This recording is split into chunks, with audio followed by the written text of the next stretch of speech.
Greetings, Doc Mel, and my fellow EDDE 201 classmates. I hope you're all doing well today.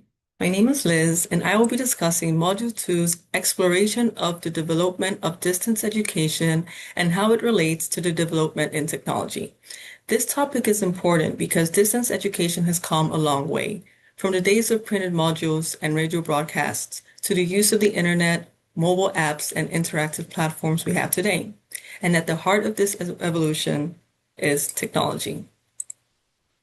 In this presentation, I'll walk you through how technology and distance education have influenced each other over time, and we'll discuss two main issues which attempts to pick our brains on how these technologies have helped remove or create barriers to education, and deep dive on how the medium that links the learner and the facilitator matters or influences the learning curve.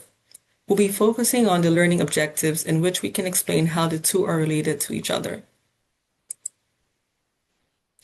Distance education, before we start, has roots in the early exchanges of ideas and teachings through letters, highlighting the importance of written communication in learning.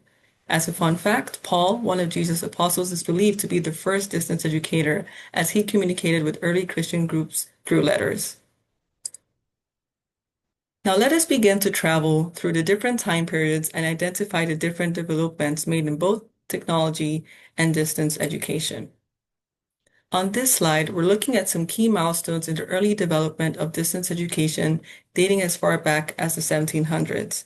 And as we can see, from 1978, from the notable delivery by post, to 1840 for teaching shorthand by correspondence, 1844 for the electric telegraph, and 1856 to teach language courses, we can see that we've come a long way. These efforts, such as shorthand and language lessons sent by post, were the first steps in removing the barriers of time and distance in learning. The invention of the telegraph further hinted at how technology could speed up communication.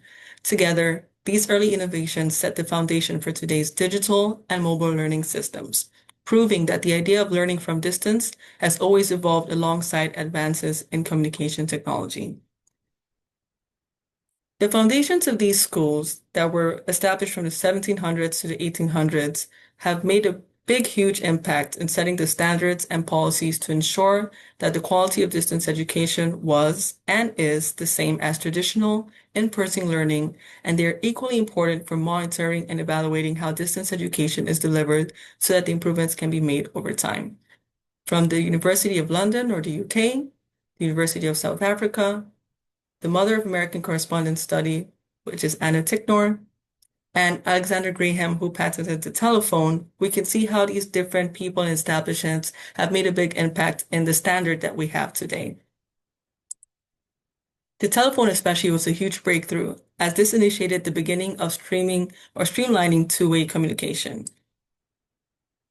The radio has been revolutionary in the context of distance education as it has helped initiate an accessible and cost-effective medium for transmitting information across different locations. And this was created in 1895 by Marchese Marconi.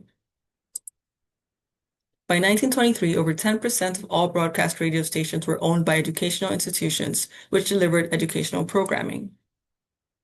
And from the early 1900s, these events were important in the development of distance education as they marked a shift from traditional educational learning to a more flexible, technology-supported setup. They essentially laid the groundwork for later technologies like the television, computers, and the internet. In the early 1900s, this point in time is very important as the television advanced the goals of distance education by making learning more visual, more accessible, and more engaging for learners and teachers. In the late 1900s, distance education began to evolve rapidly, thanks to major breakthroughs in computing technology. As we can see, if we reflect on the different timelines that we've seen so far, we realize that studying from a distance, for which distance education is trying to enforce, is really about breaking barriers. Technology has played a vital role to be more inclusive, more adaptable, and more responsive to the needs of today's modern learners.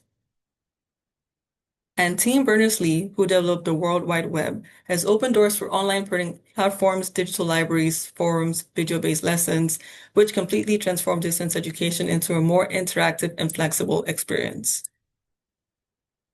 Now, as we approach the 2000 and onwards, and even fast forward to today, notably referencing how education was impacted, Garlinska et al. Has also attributed the COVID-19 pandemic in the sense of it has accelerated adoption of distance education. The lockdown and the inability to meet in person highlighted the key aspects of distance education, which heavily evolves around flexibility and the autonomy of the learner. Now we have a snapshot of the summary of the different timelines that we just discussed and the technology that was established during these times. The type of technology used in distance education greatly affects how learners and facilitators interact, and it can lead to different learning outcomes depending on the context and the features of the medium. If we compare and contrast the different periods, we can spot the involvement of not only technology, but the growth of distance education. From the early correspondence in the 1700s, emails and computers in the late 1900s, and fast forward to now, one thing remains constant, which is the drive to improving our means of ensuring a convenient and effective way to learn.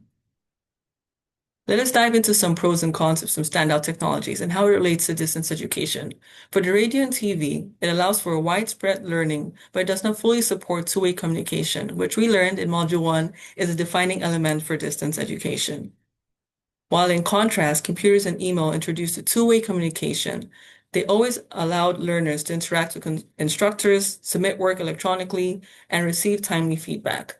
This encouraged a sense of communication or connection with the facilitator, even at a distance. And for another fun fact, the Philippines has been called the SMS capital of the world, and with this widespread use of mobile phones in the country, it can be used to provide more flexible and accessible educational opportunities for Filipinos, striving to push the goal of equitable learning for all.